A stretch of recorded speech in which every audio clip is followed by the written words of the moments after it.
His hair is looking like milk. I know what to be.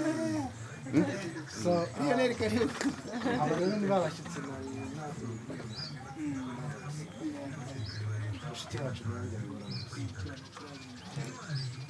so as small introduction, this farmer, I started to work with him 2020. So when I was doing my master's research, and he was one of the farmers where I carried out my research. So it was an experimental study. I think it's new for me. It was an experimental study when I was assessing the success rate and challenges associated with the success rate of artificial insemination in Rwanda. And this farmer was selected as one of the treatment farmers. And then we inseminated here 3 cows. And with 2 types of breed. We inseminated 2 Frisian and 1 Jersey. And then one Frisian did not conceive, and then Frisian conceived. Frisian and Jersey conceived. Then we had 2 calves. One was born 3 days after, so they were in the same age. You will see one of the, I think the Frisian, he sold the Frisian because she was not performing well. So this is one of my results, and from that time, we are recording different parameters: body weight of the calf born, milk production, and whatever, so that at least at the end of the day, we can measure: is there any impact of using artificial insemination? Also, you will see one of Jersey bull. Normally, here we don't use bulls, but this farmer is very intended to keep having the Jersey calves, and there is some cows that were imported from South Africa. They are kept in Gabiro Agribusiness Hub, and they are purely Jersey. So one of the bulls that were born there, we said instead of going somewhere else, let us at least bring here. If a cow do not conceive well, at least this farmer can benefit, and also neighbors can benefit. That's why the bulls is here. But normally, he normally use the semen from his starting points of farming. Yeah. Yeah. Have you tested the semen of the bull? No. Okay. Yeah, we have not. Yeah. But at least we know that we have done the genomic sampling. We tested, we know the performances of in terms of fertility, disease resistance. Yes, I have the results of the bulls and their fathers. So we have the more information in terms of genetic characterization of that bull. Do the farmers bring animals here to the bull? Not yet. He's using for himself. We are still thinking because there's some diseases that sexual transmission disease. So we are planning to test to know the farmer who want to bring their cow here, so that we can come and test. If they are positive, they are negative, that is when we can allow that farmer to bring here. So we have to make sure that there's no transmission of disease transmission. That's why now he's using it himself. Yeah. Yeah, we normally be careful about disease transmission. For him, he can try to. Yeah. How many cows has he since we have put the bull here? Yeah, you will see. I think it's up to him. uratubwira ubworozi bwawe muri rusange uko bimeze. Uyu ni umusemuzi. Yes. Murakoze. Iyi ngiyi azajya asemura. Nitwa Nshimiyimana Jean Bosco. His name is John Bosco Nshimiyimana. Ntuye hano guhera muri 2005. He lives here since 2005. Natangiye korora mpere ku nka nahawe na projet ya Heifa. He started with the cow given by Heifa. Is the project. Kwa munani ku 2005. Since August in August 2005. ubwo iyo nka ya Jersey yarabyaye It was a Jersey. iroroka. So now he's productive. Ubwo niyo nahereyeho norora, ariko ubu noroye inka nyinshi ariko ntabwo ari nyinshi cyane, ndacyakomeza. Yes, he says he has been farming many cows, but he being talking about some of them, and he's going on. Yeah. Ubu rero aho natangiriye gukorana na Rwamuhizi nk'umushakashatsi.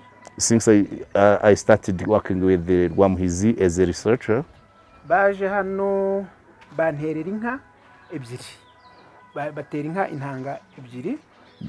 They came and inseminated 2 cows. Jersey na Frizone nari mfite. A Jersey and a Frisian one. Izo nka zarabyaye zose zibyara inyana. Both of them gave birth to female. Yes, yeah. Imwe yabyaye yavutse kuri 15 z'ukwa gatatu 2021, indi ivuka kuri 18 z'ukwa gatatu 2021. Urumva zavutse. Both of them gave birth in March 2021. The first on 15, the second 18. Ibyo ndi kubabwira kugira ngo mbabwire uburyo kinatangiranye n'uyu mugabo mu buryo bw'ubushakashatsi, ndaza kubabwira n'ubworozi bwanjye. So he's saying that this is an introduction, like a background showing you how he has been working with the researcher. Inka ya Jersey yabyaye yavutse ari inyana, byageze ku itariki 21 z'ukwa 11 2023 nayo irabyara. Ibyara indi nyana. Yes, the Jersey. Yes, yavutse ari Jersey. Yeah. The Jersey born. Yongeye kubyara. The born one.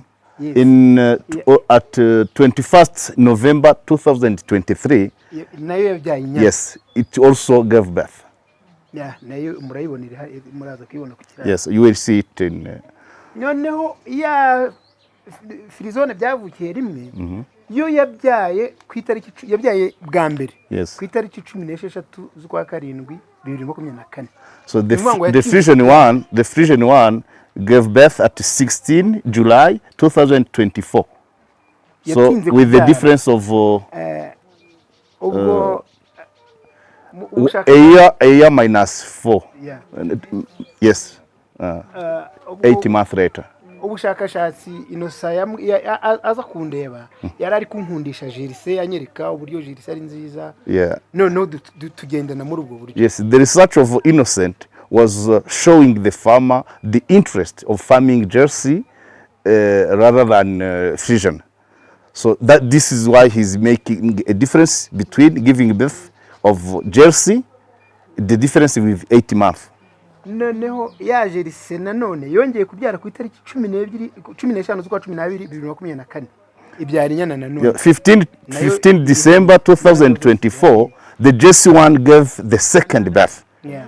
Yes. Ya Frizone byavukiye rimwe yo yatewe intanga ejo bundi ku itariki 31 z'ukwa. The Frisian one has been inseminated 21st July 2025 this year. Kandi yo Jersey ejo bundi nanone kuri 28 nariteye intanga z'ukwa gatatu. So the Jersey one has been inseminated amezi ya gatatu on which month? For the gatatu. Ntago byo byanditse. Yes. In March 2005, the Jersey one has been inseminated to give birth for the third. Yeah. Hanyuma ku bundi mikoranire yanjye nawe yanyerekaga ibyiza byo kubika amakuru. Yeah. Yes, another they working the partnership. Innocent was giving the farmer how to collect and manage information about the cow. Kumenya umukamo, like milking, ibyo wakoze ku nka, igiciro byagutwaye, the cost, whatever you have bought for it. Intanga wateje kuzibika. The cement, yes. The cement you have given to the cow. Byose biri muri kino gitabo ni everything is kept. Nkoresha mpitanyabika ku buryo ngeze no kuri ntuza yo kubika payete z'intanga bantereye nkamenya ngo iyi ntanga ni ubuhe bwoko. On this level, he's managing even the Yes, straw. Eh. Semen straw. yes. This straw is a Jersey straw, and the bull is called Nikas from UK. Yeah, this one is. I think Hannah should know this straw. What's the name? Yeah, Nikas. It's a Jersey. It's a sexed semen, please. All 6. Sexed semen. Sexed semen. So this is a very important of keeping records because you know the bulls, you can try to know the pedigree and the performance of the progeny and whatever. Yeah. Ibi bituma nimba umuveterineri yagutereye intanga uyu munsi ukavukisha inyana iyanya nishobora kongera kurinda akazigariro cya kimasa nanone akongera iyo ageze ndavuga nti inyana yanjye yavutse kuri asiro. Okay. He's saying that keeping this helps him to know whether the veterinary that have inseminated the cow, as he knows the semen is from which bull. The next time, if the cow gives a female child, then he give a command, an order to the veterinary. So he gives the same order of this. If it gives the birth a female, yeah.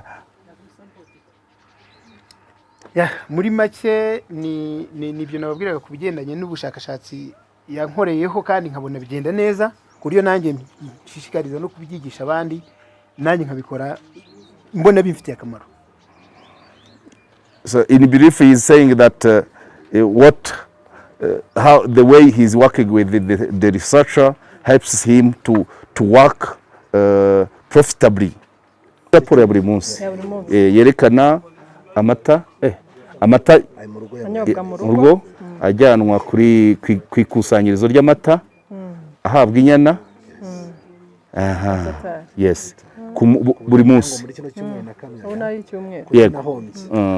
Okay. What's the number of cows that he has? I think it would be good if we ask questions After the visit. Yeah. from the yes. From the crow. Yeah, yes. Yes, of course.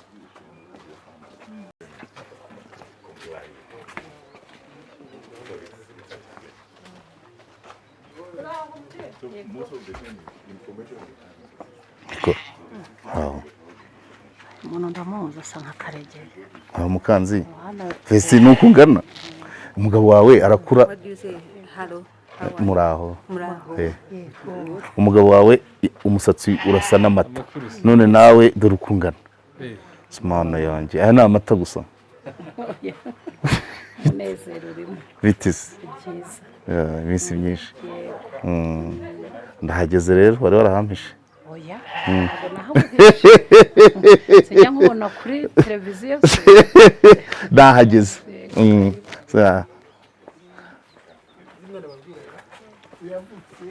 Gusa ntabwo nari urugendo ko ruzabaho.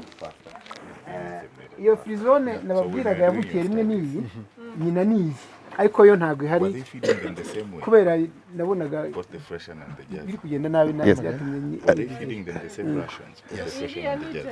yego iyi niyo nyina yari jerise nyina yari cross noneho baza kwitera intanga ya jerise avuka mibi. They are now feeding together. They are all free. Again, ongera utangire. He was saying starting farming, he didn't know that it will end like this. Komereza aho ngaho rero wari umuvuga uti mbitangira sinzi ko bizagera none ugenda ngo genda ubereka buri nka nizo yabyaye amasano yazo. iyi niyo nkuru muri zisigaye aha ngaha. This is the eldest here. Kandi frizone Is the Frisian. Yes. izikomokaho naraziragije zimugabirije. So the children of this one, they are not around here. They are in neighbors and friends. In our culture, it's normal. Yes, nizingahe izikomoka wowe waragije birasaba kureba mu masezerano ni nyinshi zizenze eshanu. More than 5. Yeah, they are dispatched in neighbors and contracts with the people he gives cows. These are contracts. These are contracts he has with the people who are keeping his cows.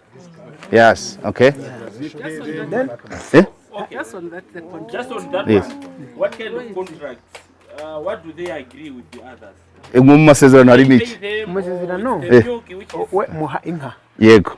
He gives the cow. akayijyana. Yes, the neighbor or the friend goes with the cow. Iyo ari ikimasa If it is a boy cow, tubara agaciro gifite uwo munsi. they count the value of the day of contract. Yes. Noneho arakijyana akakirera, Yeah, and he goes, he farm it. cyamara gukura When it grows up, tukakigurisha, they sell. amafaranga avuyemo Then hakuramo ka gaciro cyari gifite. then with the price, they deduct the value, the value before. Noneho asigaye tukayagabanamo. Then they share the remaining part.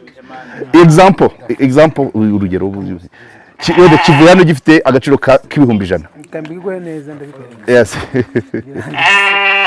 Nimba gitwaye tuvuga ngo gifite agaciro k'ibihumbi 100. Yes. Akakigurisha 300. Yego. Uvanamo 100 mukagabana 200.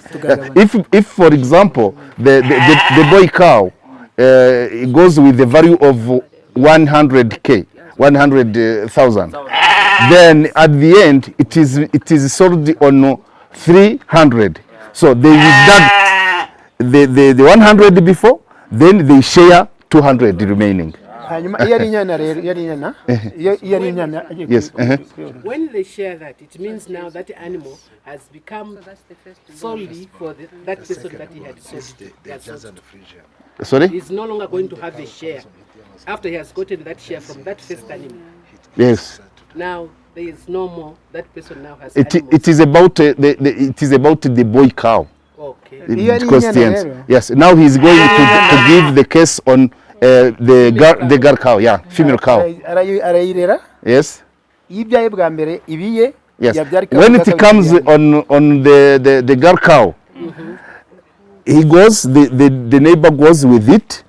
Then when it gives the first birth, the first, ibiya iye. yeah, the first born is for the keeper, not for the owner. The second Kabiyanje. the second is for the owner.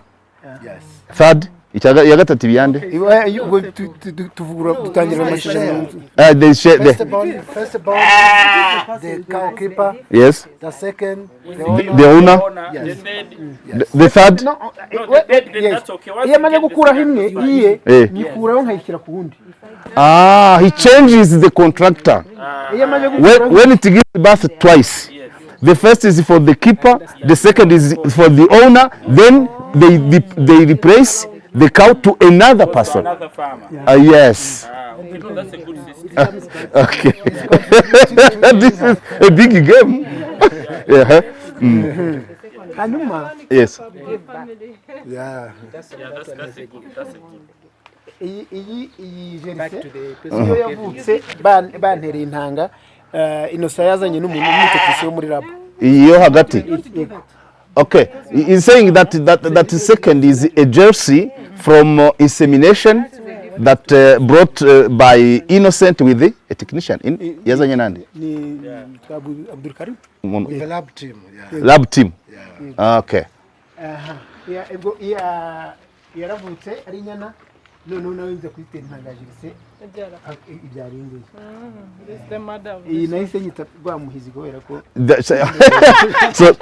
So this cow is the daughter of that one, and it has been by insemination. Now the name is called Rwamuhizi. Rwamuhizi is the researcher, Innocent. This cow is called Rwamuhizi. Yeah. hanyuma iriya frizone imaze Yes. imaze kubyara inshuro esheshatu. The Frisian one is yes. The Frisian one now has give 6 birth. That one. Iri guha ku bwa karindwi. Now he's on the 7th. Nyishaka y'icyororo kikira kimasa. Uriya ifite amezi ya kira kimasa. Yeah, for the 7th is yes, by this one, the bull. Okay. And this one was the mother of the Frisian. The Gwamhizi is the daughter of that. This one was the mother of that Frisian. Then the mother of this Jersey was the 10th lactation. It was 10 lactation. 10 lactation. The mother of this was at 10 lactation. It was across the Jersey. 10 ubwo ni imbyaro yayo. Ni ubyaro rwa 10. Iyi yavutse ari ya karindwi. Yari ya karindwi. Nyuma yaho itahaza izindi eshatu. Okay. 10. Nyina w'iyi yabyaye inshuro 10. Nayivanye mu bworozi byaye inshuro 10. Iyo uyivanye mu bworozi ubigenza ute? Ngira ndayigurisha. Oh. Could you at least wakamye? Oya? Kigoro nako ndakamba. So Okay, I had another Yes. okay, so I think for this farmer, I think you have experience of. You can beat up. They want to first the production, milk production. Or the They wanted to show us the milk production. Ndimo ndakama iyi ngiyi. not for everyone. Because there is some potential bulls that were born. Izo kamango ni zihe? Only that one. Yes. If he wants Jersey, He's saying now. sure that he has Yes. a good bull, then they can mate this. I mentioned that for someone else to bring the female here, we have to test to make sure that he's not.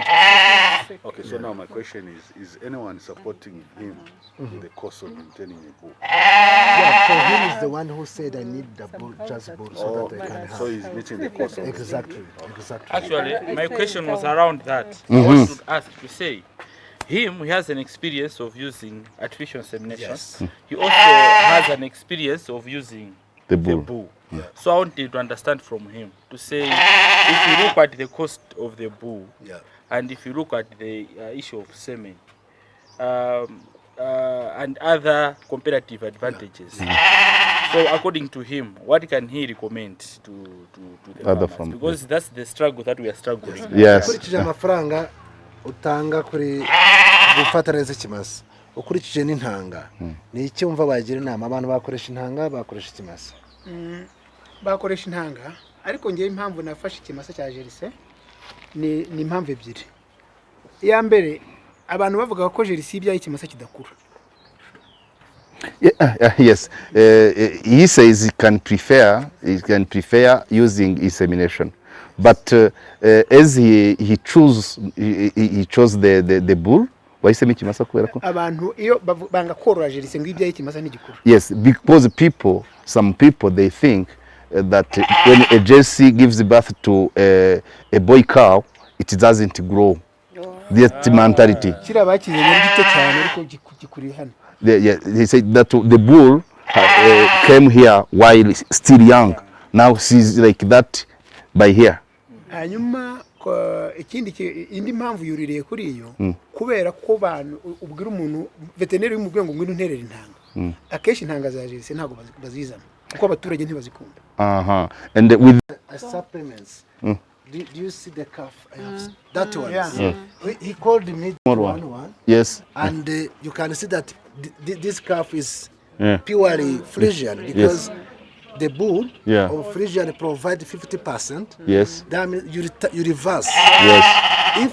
If this cow was seminated by that bull, Yes. we may have that color. Yes. Even in terms of performances, they should be the same. Every Every time, the male provide 50%.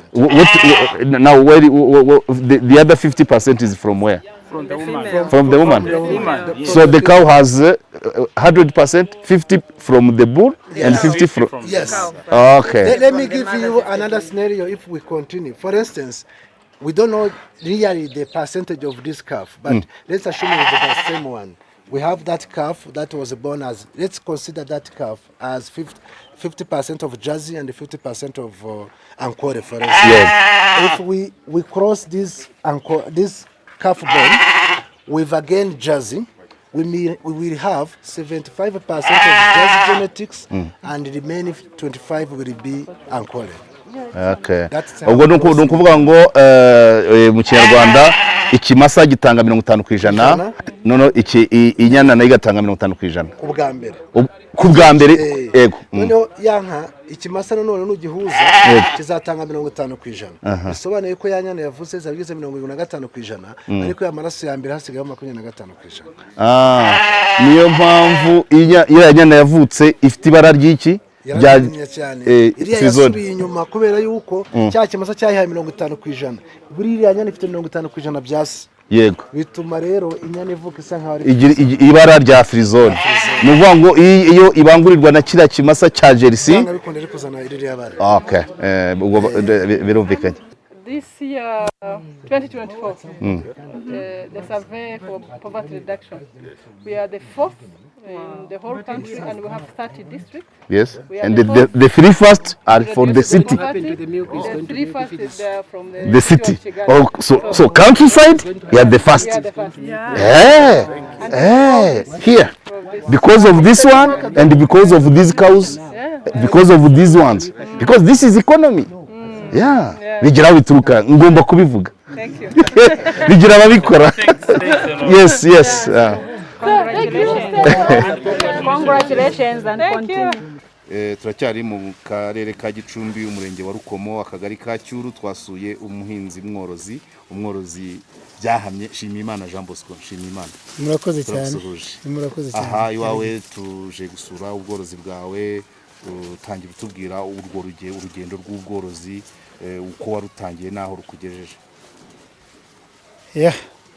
Ahari mbabwiye ko ndibava kure naba mpinduye izina, ariko naturutse kure kandi aho ngeze mpagejejwe n'ubworozi. Natangiye korora muri 2005 ku nka nahawe na Heifa, inka ya Jersey. Yewe nababwira ko nayizituriwe n'umugabo bita Twaje Amahoro Herimani, Metre muramuzi. Yari yarahawe inka na Heifa kubera umwuga wa Heifa kwa rugo umworozi worene akoroza n'abandi. Herimani rero niwe wanyoroshe. Herimani abamuzi neza nk'umwavoka. Twaje Amahoro rwose mwene Karinda. Yego. Buranda ndamwirahira iyo nakitse imirimo. Tunamusuze nawe aba hano mu biganiro n'uwacu, ariko se yabifatanyaga n'ubwavoka cyangwa n'imbere atarajya mu mwuga. Ntago yari yakagiye mu mwuga. Ntago yari yakagiye mu mwuga ko twari duturanye nawe, yari atuye hano hakurya. Hanyuma aza kunziturira norora inka ya Jersey imbere. Yampaye inyana irabyara, ibyara ku mbyaro ya mbere, ibyara inyana nanjye nitura undi mugenzi wanjye, isubiyeyo irongera ibyara inyana, isubiyeyo ibyara ikimasa. Cya kimasa na ya mata nayikuragaho, ubwo twari twatangiye kubaho n'umudamu wanjye uraza kumubona mu kanya. Ndamuzi nawe. Uko twari turiho tujya inama, sinzi uko twapfundikanyije, tubonye korora ari byiza, tugura n'ibindi nka frizone. Ariyo izi frizone zikomokaho. Bivuga ngo icyitwa Jersey hano gikomoka ku nka ya Heifa bampaye, icyitwa frizone gikomoka kuri iyo frizone naguze mu kimasa nari nagurishije, nacyo kivuka kuri izo Jersey. Uko zagendaga zivuka nagendaga nyagura kugeza ubwo zigeze ku nka nshobora kororera hano inka 6 zigomba kuba ziri muri kiraro, ziriho zirya neza.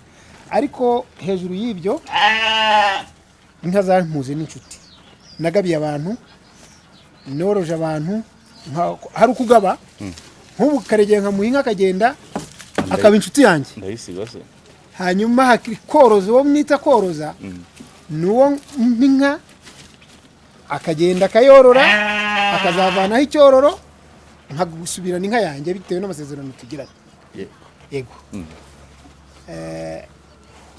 muri make ubworozi bungejeje kure. Tubwire mu mibare rero aho bitangiriye wakuyemo iki byose niba nari amakaro wometse yaravuye mu bworozi. ubajije abantu kuri aka gasozi mfite isambu nini igaragara. Ubu ndi umuhinzi mworozi ziva mu nka, biva ku nka nta kandi kazi ngira. Iyi nzu waza kureba uko nari imeze, yari imeze nyigura kuko iri mu iki kibanza cyari kirimo inzu nashatsemo mpagura 300,000 n'umugabo bita Saidi uko akagubari. Hari harimo akazu kameze nk'aka ngaka narayivuguruye kubera inka. Hanyuma no mu rugo mfite abana biga, mwiga ku Gaseke, ndiga muhure mu Rukiga Ibungwe. Oya hano nuza Rushaki undi Kageyo. Ibyo bigo Karage urabizi. Nta mwana wanjye barirukana kubera minerval. Nuko ntago mbaye ugereranyije mu kwezi ubworozi bugwa amafaranga ngana iki? Mukanya bakamye iyi Jersey nibura nikuramo litiro 15 ku munsi. Ngo ni 6,000 kuba n'ukwezi 180 imwe. Hanyuma n'iziro ebyiri iverisa kurusha moto. None simfite permis, simfite moto se. Uzazi najya mu muhanda ngatwara. Ariko oya njya kwikorera ubwatsi nkazanira inka. Inka imwe ishobora kukwinjiza 6,000 ku munsi. Ahama mu murima ifumbiro yigurisha wishyira mu murima havamo iki? Dore ngiriya ibiva mu murima byo kereka tugiye ukareba ninjye weza kurusha abandi gumpingira ku giti ndeze pe kubera ifumbire.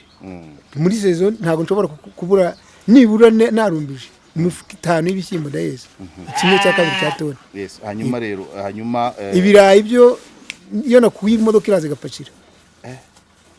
Ibigori hanyuma tubwire ubworozi korora ufite inka za frizone ufite za Jersey.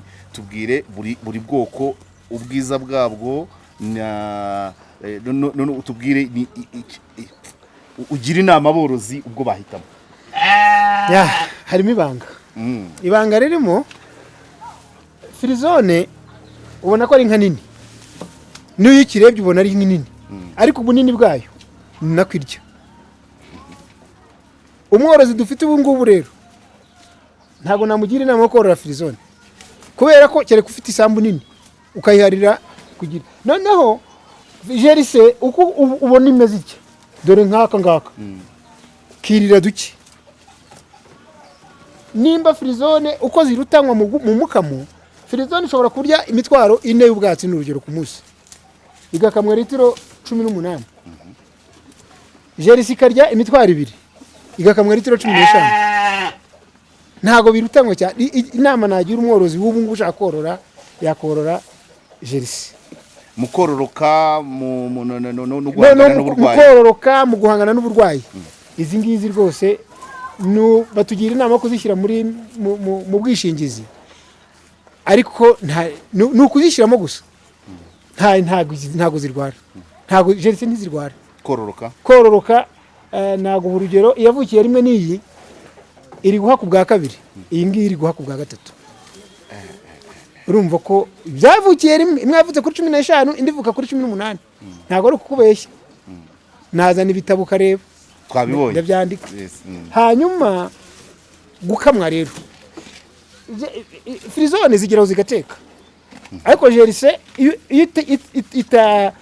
wayibanguriye wenda ntifate wenda n'urugero urakomeza ugakama kugeza igihe irabura amezi 2 ngo ibyare ukabona kwihagarika kugira ngo amata yongere abe umuhondo ikamwa igihe kirekire. Nagira inama rero nge ndi umujyanama mu bworozi, nagira umuntu ugiye gutangira korora guhera kuri Jersey. Murakoze cyane, reka tugushimire hano. Nabashimiye namwe kandi akagari ka Cyuru umudugudu ni wa Bukamba. Bakoze cyane. Kandi aryo hasubiwemo muzagaruke cyane. Mwanteguje noneho twicare tumwe n'amata. Urakoze cyane. Yego urakoze cyane. Bakunzi ba KOP twogeye kubasuhuza aha duhagaze ni mu murenge wa Rukomo, akagari ni Cyuru, mu kagari ka Cyuru, kugira ngo murabibona twageze mu mata MCC ya Cyuru. Aha ni iwacu, ndi kumwe na Vice Mayor Uwera Parfait, Vice Mayor ushinzwe ubukungu mu karere ka Gicumbi.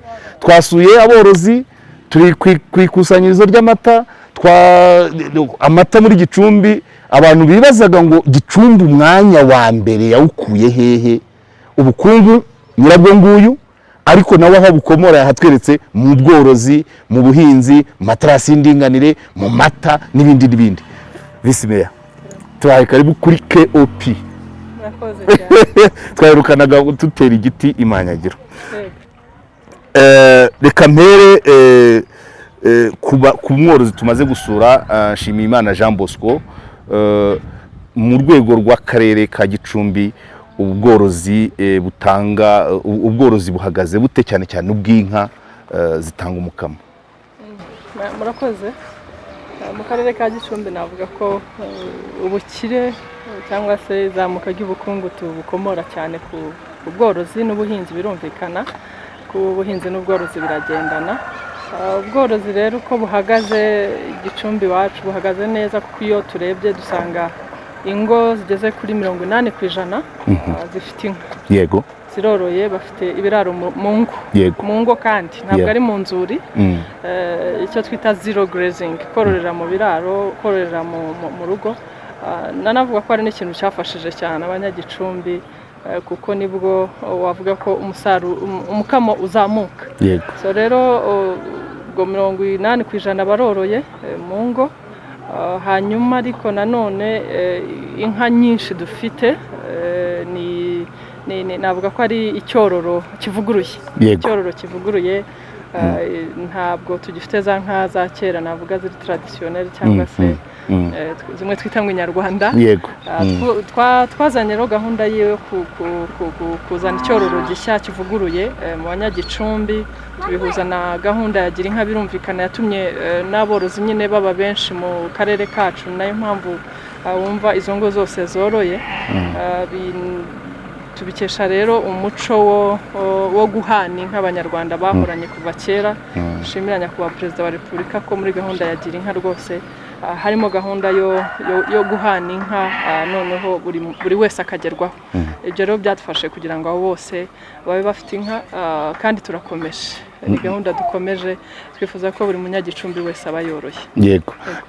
Mu buryo bw'amafaranga cyangwa se umukamo, Gicumbi umugeze kuri litiro zingahe mu kwezi cyangwa ku munsi?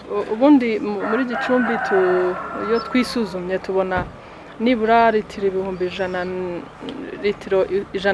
ijana na kimwe ku munsi biva n'umukamo w'amata ava mu borozi. Birumvikana haba harimo amata banywa mu ngo zabo, hakaba ayo bajyana ku makusanyirizo. Rero iyo twisuzumye dusanga nibura 68 bica mu makusanyirizo. Dufite amakusanyirizo 20 manini mu karere. Mufite imirenge 21. Ubwo nuvuga ngo buri murenge ufite ikusanyirizo usibye umwe? Yego. Hanyuma hakaba rero n'ayandi makusanyirizo matoya, ubwo hahandi wenda hatari ryarindi rimwe rinini ushobora gusangamo yayandi matoya. Iri mu kihe cyiciro? Iri ni rinini, Milk Collection Center. Hakaba rero na Milk Collection Point, dufite izindi enye zunganira yayandi 20 manini. 20. Niho rero abaturage babasha kujyana umukamo wabo, abegereye amakusanyirizo bakayijyanira direct, ariko abatayegereye bisaba urugendo, tugafashwa n'abantu bafite amagare, abafite za moto n'abafite amamodoka tubafitemo. Yego. Hanyuma rero uruhare rw'ubworozi ku bukungu bw'akarere ka Gicumbi nubwo byagaragaye, ntabwo bigira ibanga, statistique yarabigaragaje kandi turayizera. Ni bihe uruhare rw'ubworozi mu izamuka ry'ubukungu, kurwanya ubukene mu karere ka Gicumbi rungana iki? Urakoze. Ubwo ngiye mbigiyemo mu mibare, niba tuvuga ko mu ikusanyirizo hanyura 68 litiro ku munsi, iyo ukubye litiro umworozi ahabwa amafaranga 400 ni igiciro cyashyizweho na leta aborozi barabyishimiye kizamuka ngira ngo yuko bye rero uhita wumva ku munsi amafaranga ajya mu mifuka y'abaturage n'amamiliyoni mu by'ukuri ibyo rero niba umworozi atanga umukamo buri munsi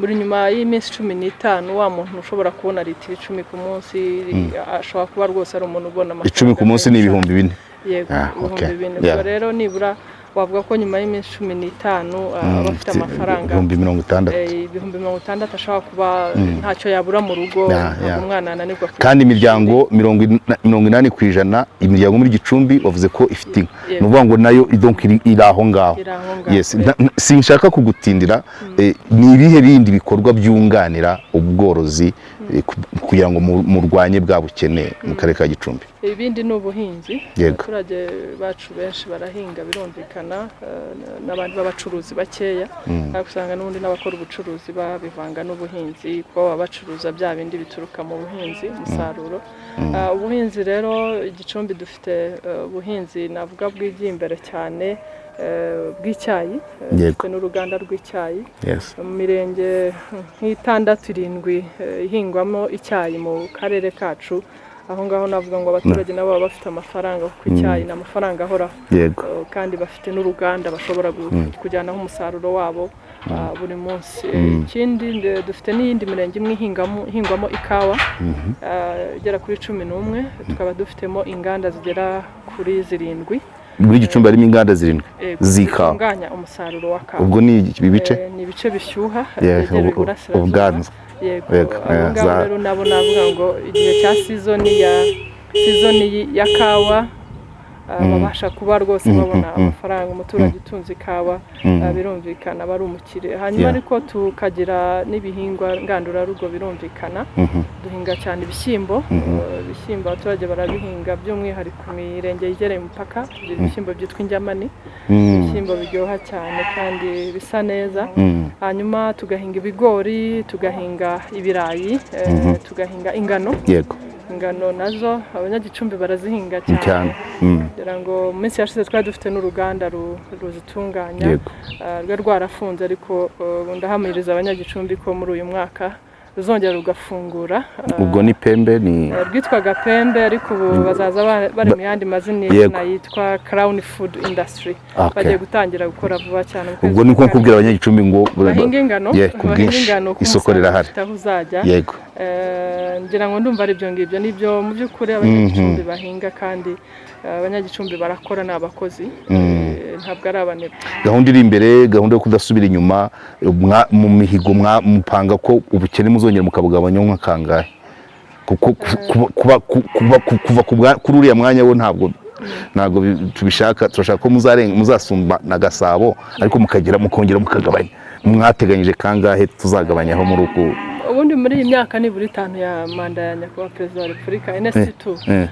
turifuza rwose ko ubukene buranduka Igicumbi rwose ibyo ni ibintu twumva ko dushaka gushyira mu mihigo ya buri muturage yego dufite umuco w'uko buri rugo ruhiga uko nyakubahwa perezida wa repubulika yadutoje gukorera ku mihigo buri rugo narwo rurasinya imihigo yo kwikura mu bukene barasinya ko abana bose baziga barasinya ko azashyira kasima mu nzu hamwe na bya bindi byose nyine afite mu rugo bwa bworozi n'icyo akatwereka ko azabigeraho ibyo rero byose ni nabyo navuga ko upimiraho ubukene cyangwa se ko umuntu yavuye mu bukene mu rugo Gicumbi ni heza hari ubuzima muze dufatanye dushobora kuyigira iya mbere yes murakoze cyane Parfait Vice Mayor ushinzwe ubukungu mu karere ka Gicumbi twakwakiriye neza kuri KUP nayo ni Nyagicumbi ni karibu cyane murakoze cyane murakoze kiyo yes Bahinzi borozi namwe bashoramari muri izo nzego ntibikiri ngombwa kugurisha umusaruro wanyu cyangwa iri muri stoke muvuye aho muri ukimenya urubuga AfriSellers ubutandukanye n'ingendo wakoraga no kwibaza aho umusaruro wawe uzagurishirizwa kugeza naho gupfiriyeho AfriSellers ni urubuga ruhuza bifuza kugura no kugurisha umusaruro w'ibikomoka ku buhinzi n'ubworozi aho baherereye hose ku isi